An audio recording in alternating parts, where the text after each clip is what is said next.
Hey everybody, Supercross Live on supercrossonline.com. Round 4. Kevin and Jim getting the race day started from the O.Co Coliseum. And Jim, in the 450 class, it has been historically the rider who wins the third race goes on a tear and wins the championship 75% of the time.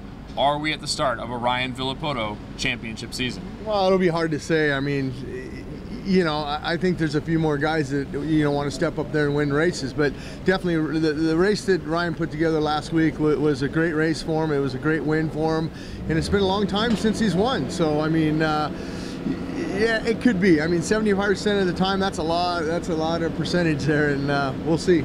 We've seen a lot of shuffling around on the podium, a lot of different guys getting up there, running up front, but we've seen some late race crashes. Why is that?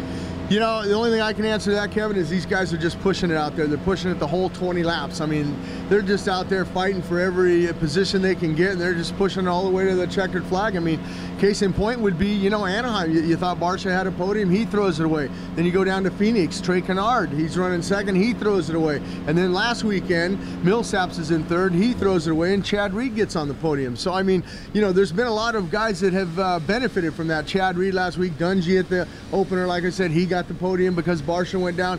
It's just these guys are fighting for everything. They're pushing hard. It's great racing. Of all the champions we expected to see up front this year, James Stewart has been the notable absence, but he's on a 2-race win streak here in Oakland. Are we going to see him on the box? Well, you know, this is a good race for James. I mean, it seems like he comes here to Oakland and turns things around, but, you know, he's still battling that knee injury and things like that, and he had a horrible race last week and a lot of crashes in that main event, and hopefully he didn't re-injure something else, but we'll see. I mean, it'd be great. I'm sure the fans here in Oakland would like to see James Stewart win one. Okay, lap leader in the 450 class is Justin Barcia. He's back this week. Last week, just a cut on the eye and hit his nose when he came up short on that triple. In the 250 class, another interesting statistic, a lap statistic, Ken Roczen hasn't led a single lap.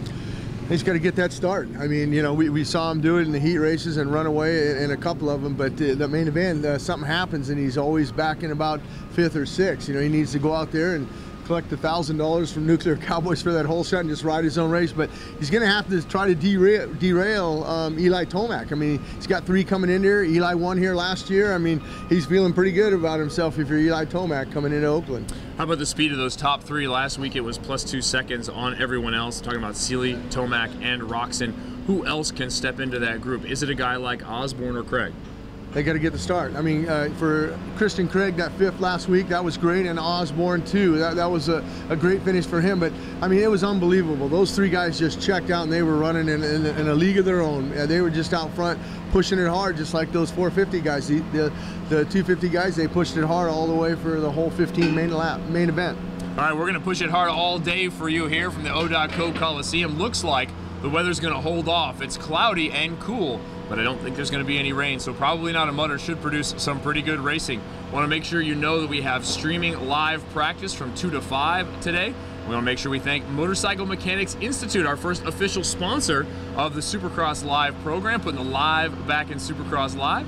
We'll also have some rider interviews as well as your AMSOIL podium interviews with Jim at the end of the night and a post-race wrap-up. It's round 4, Oakland.